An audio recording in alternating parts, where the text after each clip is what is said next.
Hello, and welcome to another edition of the Advisicon webinar series. Thanks for joining us for Get More Done in Less Time with Microsoft Power Automate. Today's presentation is brought to you by Advisicon, where we help you with tools and training to maximize your impact, productivity, and purpose.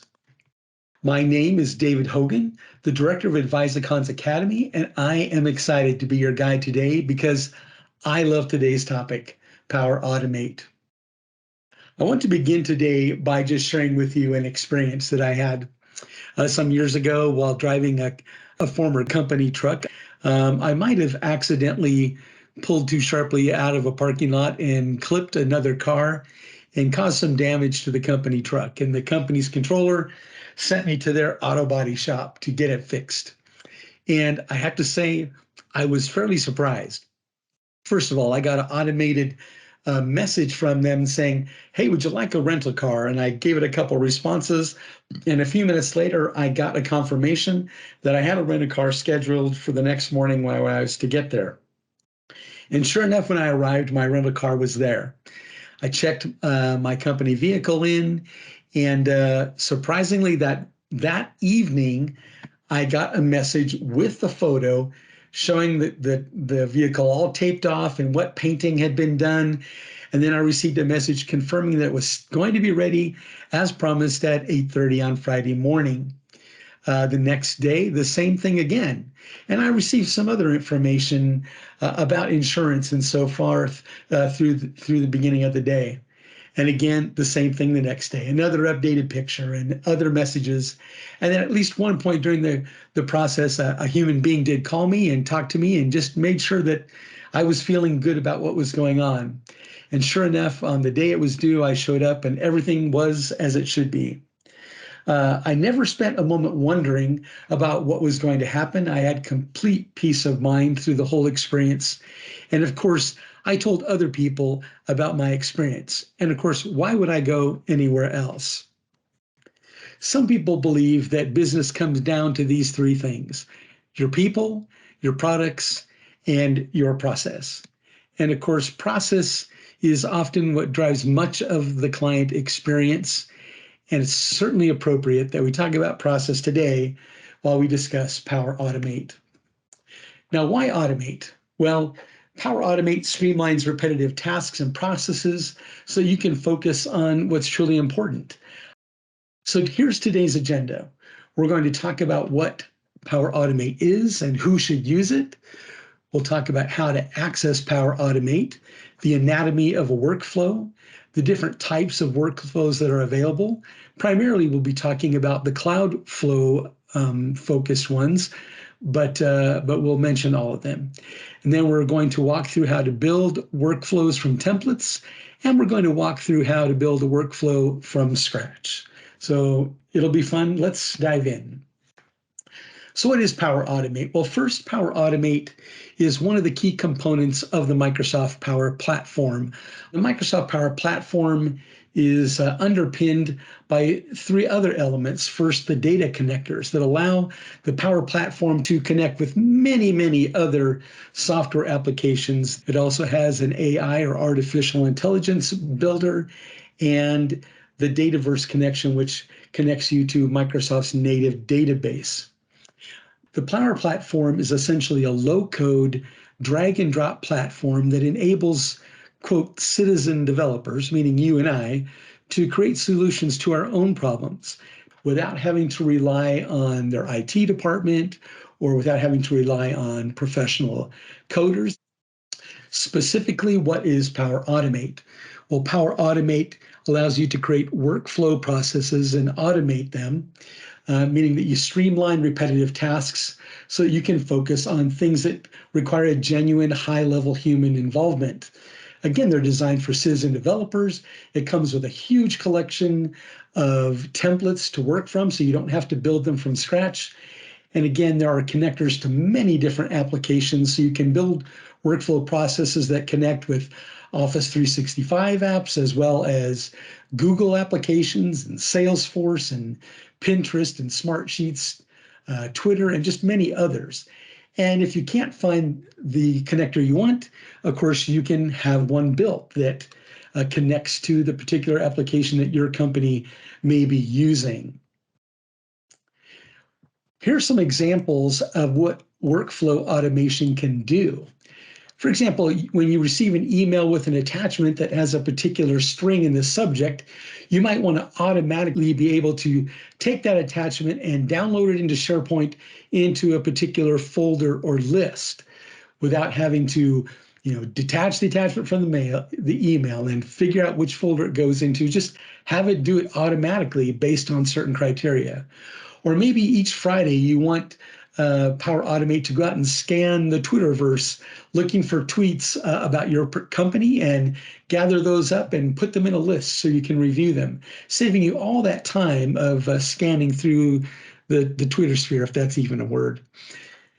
And another example would be when an opportunity might be won in Salesforce, you could get a push notification to your mobile device and then have it send an email to your team admin and send a confirmation to your client saying thank you for the job, and post an announcement on your Teams channel on Microsoft Teams, alerting your coworkers that you just won this particular engagement. All of that can be done with just one click or even automated, as it says here. You can also create automated approval processes. For example, maybe you have an expense approval process, or maybe you want to be able to vet a proposal through a list of approvers and find out whether they approve or reject it and so forth. It keeps you from having to check back on the emails, like who answered and who didn't. It just keeps reminding those people, hey, you haven't weighed in on this and you're one of the approvers, and you need to do that. And then, of course, it just automates a message back to you, letting you know who approved it and who didn't, and including comments about why they did or didn't approve it. This is a broadly used feature within Power Automate, and it'll save you tons of time. Awesome. How do you get into Power Automate? Well, you can go to office.com, and if you click on that waffle menu up here in the upper left-hand corner, you'll see Power Automate on your list of apps. If you've never used it before, you may need to click on the All Apps connection here to find it in the broader list. And then as you use it, of course, it will show up here more frequently. Next, the anatomy of a workflow. Well, all workflow processes are initiated by a trigger, and the type of trigger that you choose determines how that workflow will be kicked off or initiated. And you can actually include filtering criteria in the trigger. So you might be able to say, well, yes, when an email comes in, that's my trigger, but I want to be able to look at the email and read through it and see if there's certain words in it or key phrases, and if there are, then kick off the workflow. And then, of course, that trigger spawns certain actions, meaning it goes into those other applications that it's working with and does a series of steps. And of course, you'll need the connectors that go with those applications. For example, if you're working with Salesforce and Google Sheets, you'll need the connectors for those so that it can interact with those applications. And those actions define, what's happening in the process, and it can actually use dynamic content, meaning it can pull data from those related applications. It can pull information from Salesforce or from Google Sheets or from Pinterest and include those pieces of information in your workflow process. And finally, the actions can use conditional processing, meaning that if a certain condition is true, run the process this way, or if it's false, run it this way. So you can have branching logic in your automated workflows. Next, I want to be able to talk with you about the different types of flows. First is a series of cloud flows, and these are flows that are used with what we would call, current or modern applications that have an API, meaning an application programming interface. That's just a way of saying that programs are able to talk to each other and share information with one another, and many or most modern applications are able to do that. And the triggers for those cloud flows come in three flavors. First, an automated trigger, meaning that the flow might be listening, waiting on Twitter to hear certain words mentioned or certain things happening before it triggers an event. While an instant trigger is one that is initiated by simply pushing a proverbial button. And then a schedule trigger, meaning something that runs at a specific interval. For example, you might say at 2 o'clock in the morning on Saturdays, I need to run this process. Next is what we call the category of desktop flows. And these are used with what we call legacy or less current applications that perhaps don't have an API available. Maybe your company has one of those 10 or 15-year-old applications that doesn't have an API, but you want to be able to go in and grab information from those programs, go into those screens and capture information and use that information in a business process. It's able to record the clicks and keystrokes, and we call this robotic process automation, or RPA. We won't be talking about desktop flows. Another class of flows called business process flows. These are multi-step interactive business processes. For example, if you had an enrollment process where people have to do certain things and then get and upload certain documents, and there might be several steps, these are examples of a business process flow. So we're going to begin today with a couple of examples of different types of workflows. Some of them will be built using templates and some will be built from scratch. And we'll be using different types of Cloudflow triggers. So you just get a feeling for how all of those work. And the first thing we're going to do today is build a workflow I'm going to call system down alert, meaning if a client or a technician sends an email saying, hey, in the subject line, somewhere in there, they write system down. I want it to grab the information from that email and post it to my Teams channel so that the whole team can become aware that somebody's in trouble and needs help. So looking at the workflow profile here, it's going to utilize an automatic trigger, meaning from an email. It's going to use the connectors for Outlook and Microsoft Teams. The subject line, in terms of criteria, the subject line needs to include the words system down somewhere in the string.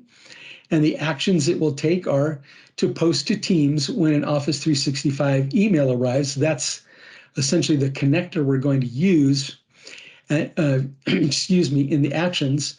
And then for dynamic content, it's going to grab the email subject and the body of the email from that email and post it into Teams. So just a quick profile of what our first example workflow will look like. But before we jump fully into that, we are going to just take a very brief tour of Microsoft Power Automate. And so we'll just jump over there. So here we are at the home level of Power Automate. It just gives you some general information and about the application or the tool and learning elements and articles for you to read. And here I click on approvals, and here I can see approvals that have been received by me or sent by me, or history, like which ones were approved and which ones were rejected. If I click on my flows, I can see a list of my workflows as they're listed here. And then if I click on create, I'm going to see just a series of different options here for the different types of workflows. Again, an automated cloud workflow, an instant one, a scheduled one, and as I mentioned before, a desktop flow, and so on. And then it lists some templates that we might use for those. But actually, I can click here on templates, and it gives me a full collection of all the templates that are available. And actually, I'm able to search this list. For example, if I wanted to create a workflow around, that had to integrate with Twitter, I could simply type Twitter. It's helpful to spell it correctly. And it would actually show me all the templates that have already been built using Twitter. And I can use these templates to create my own workflows. And then, as I mentioned before, there's a significant collection of connectors that are able to connect workflows to all different types of applications. And there are two categories of these connectors. There are premium connectors and standard connectors.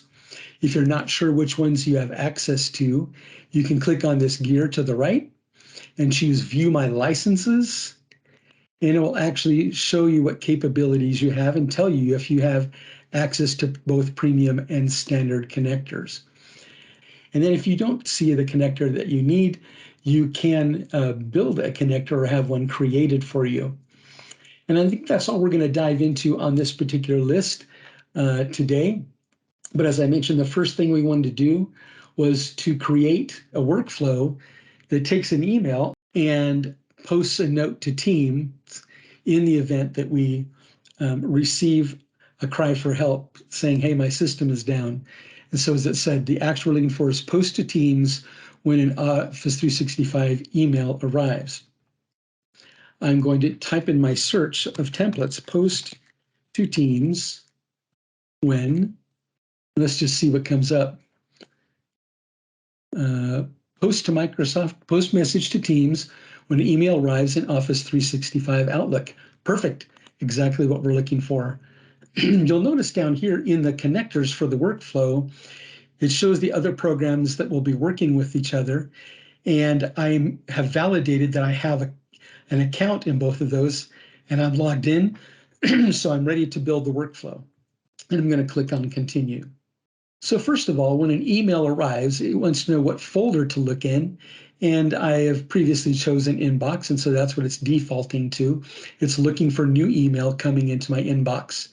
I'm going to click on the show advanced options here because, as you recall, I do have some criteria, which is that I want to see the words system down somewhere in that subject. And there can be other words before it and after it. Just the word system down as a string needs to appear somewhere in the subject. Great. And now further down here in the process, it says now if that condition is true, meaning if I do get an email and it says system down in the subject filter, if that is true, if that's false, if they didn't have that in there, then I'm not going to do anything. But if it does have that in the subject, then I want to post a message to my Teams channel. And so I'm going to say, yes, posted it in a channel. And I want to post that. It gives me a list of mine. I'm going to post it to the Academy Courses team. And I'm going to post it to the demo channel within that team. And now I can build the message. And you'll notice here that it already has some information in there. I'm going to take that out just for demonstration purposes. And I'm going to write the email note saying, hey, system down alert. So I want my whole team to know what that's about. And then we're able to use what is called dynamic content, meaning it knows that I'm accessing an email that came from Outlook. And so now it exposes elements of that email so that I can plug them in here for dynamic content. So I'm going to go ahead and type in the word subject. And then I'm going to click on the subject of the email. And then I'm going to say message. Probably don't need to say that, but just for the fun of it. And I'm going to, right after that, I'm going to plug in what is in the body of the email. Quick and simple. And now I'm going to save my workflow. After it saves, you'll notice that there's a button up here that says test, and over here to the left, it says your workflow is ready to go. We recommend you test it. And so I am going to go ahead and do that. I'm going to click the test button, and I'm going to tell it, hey, I'm ready to manually test this. And now up here in the corner, it says to see it work, you'll need to send a new message to your inbox. And of course, it will need to be a message that says system down somewhere in the subject. And so I am going to pull up an email that can do that.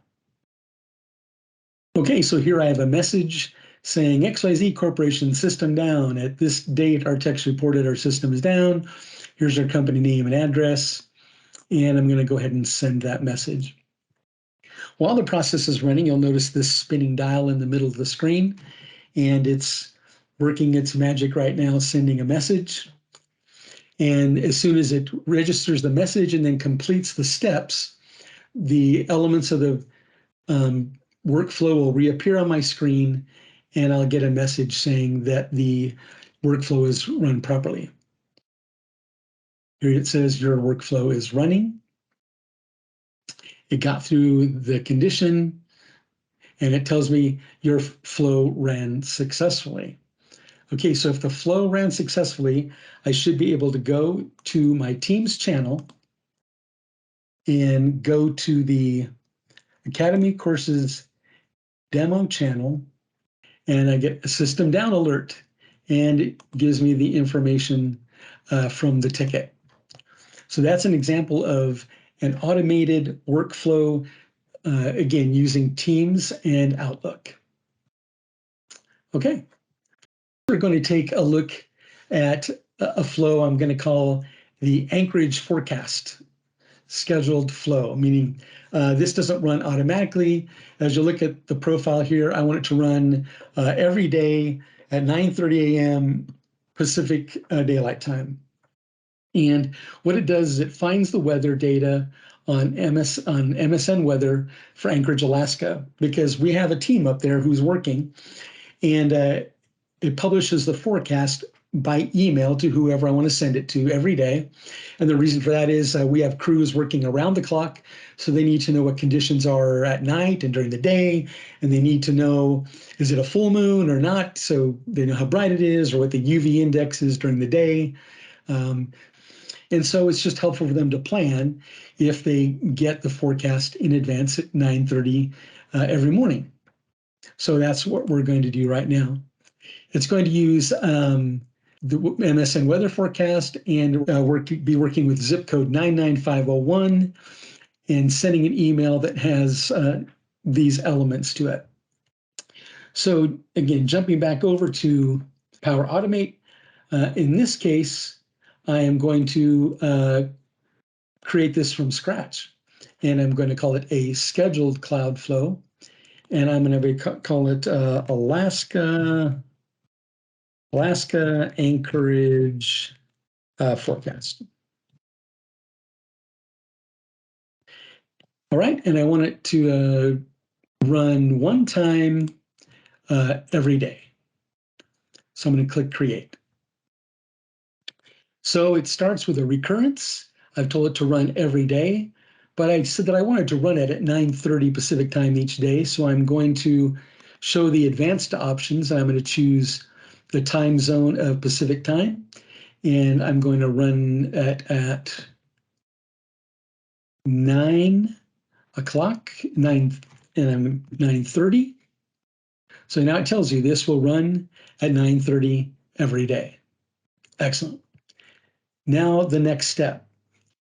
I want to be able to create an email that has the MSN weather information. And I'm going to say, get the forecast for tomorrow. I'm sending 9:30 each morning, I'm sending tomorrow's forecast. And now that I have grabbed the weather information I need, I'm now going to pass that into an email.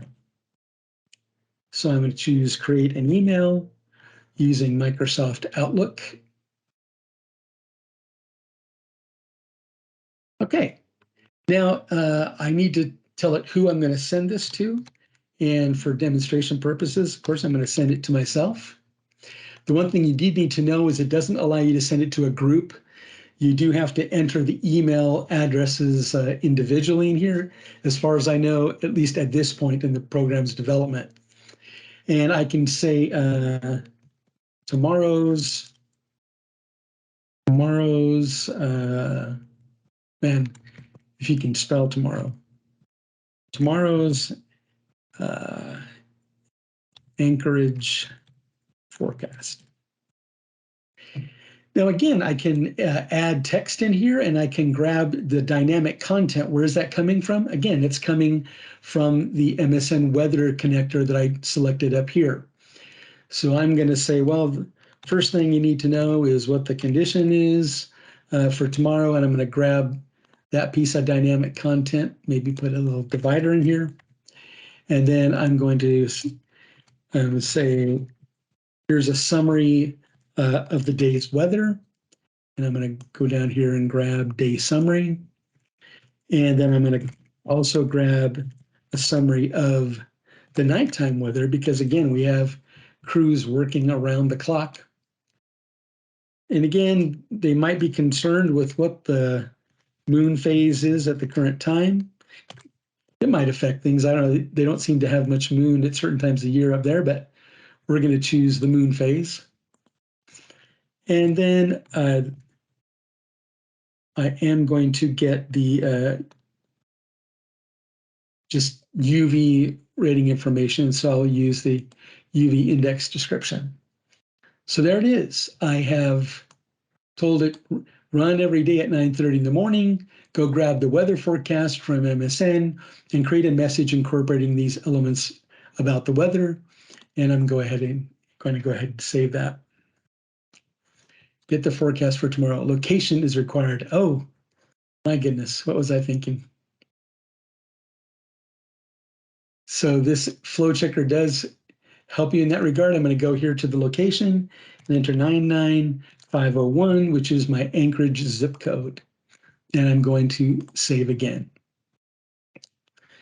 Okay, after I've completed saving, I can go ahead now and test it. In manually, I'm going to test Anchorage, Alaska. Now, again, this would normally run at 9:30 in the morning. Because I'm testing, it will be able to run right now. So I just hit done. All right. And then I'm going to go ahead and check my emails. And here you go. I just got this email saying tomorrow's I need to bring an umbrella. It's going to be a rainy day. The high will be 57. Scattered showers at night. Waning crescent moon. UV index is low. Excellent. That's exciting. Our final example today is a file approval request, and this is an instant flow trigger. This is our first one of these we've done. And in this case, we're going to just click a button. That's what instant flows do. And it's going to essentially connect to Teams notifications. There's not going to be any criteria. We just want to start an approval process. And so we're going to suggest, hey, this is what we need you to approve. Please take a look at it. So our actions will be to start and wait for an approval. And then we're going to give it a SharePoint link telling it where the file is that we want them to look at. So what we're doing is we created a new email signature format, and we posted it to SharePoint and got a link for it. And now we're going to tell 2 or 3 people, hey, I need you to look at this and approve it. All right, so let's jump into that. I'm going to go to My Flows, and we're going to look at File Approval Request. And I'm just going to edit it so you can see how it came together. So here it asked us how we wanted to start it, and we said we wanted to start with a manual trigger. So it gave us this. Nothing elegant about that.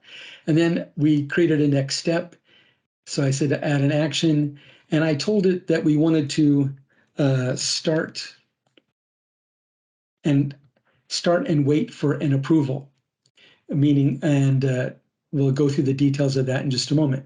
Now I've already put that in there, so I'm just going to go ahead and look at the start wait approval element that we've added. First, it asks for what approval type do you want?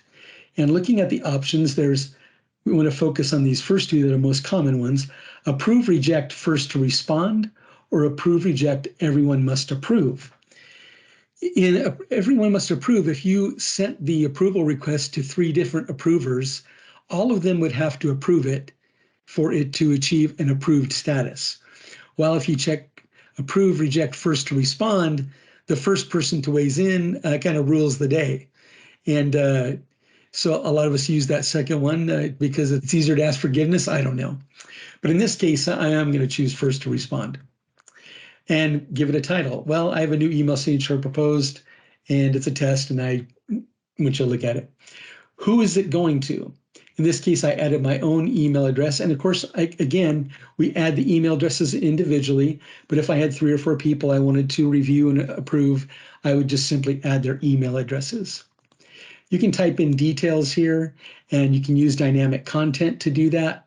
I just simply put in, please review this and approve or reject it, this proposed email signature. Again, as I mentioned before, we can go over here into SharePoint, and here's the actual email signature file. And of course, we can click on it and create a link to that file. And so I just took that link and pasted it in here. So I don't have to attach it. People can just click on a hyperlink and it will open the document, and they again can choose to reject or approve it. So I'm now going to click on save. We'll go ahead and, because this is an instant, we've already tested it, so just going to show you how you actually run it. I'm going to get out of the edit mode and go back to my list of flows. And here you see my file approval request. I'm going to just click on it. And to operate an instant flow, you simply can go up, select it, and go up here and click on run. Again, the equivalent of clicking a button. And I'm going to tell it, yes, I want you to run the flow right now. And it's telling me that it successfully started. And I hit done. And now what will happen is, because we were connecting this to the notification system, it is going to send a notification through Microsoft Teams, and people that are part of the audience will get a notification. And I'll just show you an example of that. So here I received a new notification saying, hey, somebody's requested that you review this email signature and approve or rejected. And if there were multiple approvers, they would be listed here, and you might be able to see what their responses were. I can click on the hyperlink, and it will then open the actual file and allow me to review and approve it. And in this case, of course, I'm going to approve my own suggestion. So I'm going to click on approve. And then moments later in my feed, I get an update saying, hey, it's been approved. The status is now approved. This is an awesome tool. And as I said, it's popular with a great many people. And you definitely want to become adept at using this particular item. All right, so several takeaways. Power Automate is part of the Power Platform framework, I should say. So it incorporates drag and drop development for citizen developers. So don't be intimidated by it. Get in and dig in. It's made for you. It's not made for for programmers. It's made for everyday people with everyday business challenges. Again, its purpose is it leaves us free, I should say, to do what requires human intervention and high-level thinking, but we want to automate the rest of those things that we do over and over again that we really don't need to be doing manually. Workflows are composed of several building blocks. Again, the triggers. Remember those, the cloud flows have those triggers, the automatic trigger, the instant trigger, meaning push a button, or the scheduled trigger, meaning that it runs on a certain day or a certain number of times a day, etc. And then each of those conditions or actions, I should say, that are in your workflow can have conditional if-then branching logic, and they have connectors that allow the action to connect to multiple applications in the huge collection of applications that are part of that. And you can use dynamic data from those applications and incorporate them into your workflows. Finally, you can build from templates or from scratch, but there are so many templates, and so don't be afraid to dig in and give it a whirl. There's so much help there.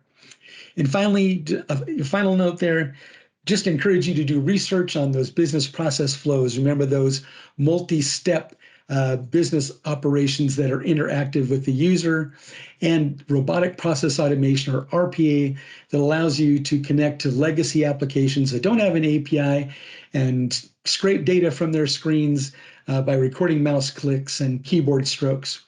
And then just a final note, there is a mobile app for Power Automate, and so especially helpful if you have those instant triggered workflows. You can put buttons on your mobile app, so you can just tap those buttons on your phone and it will run those particular workflows. Fantastic stuff. Thank you again for being here. I hope you enjoyed your time with us.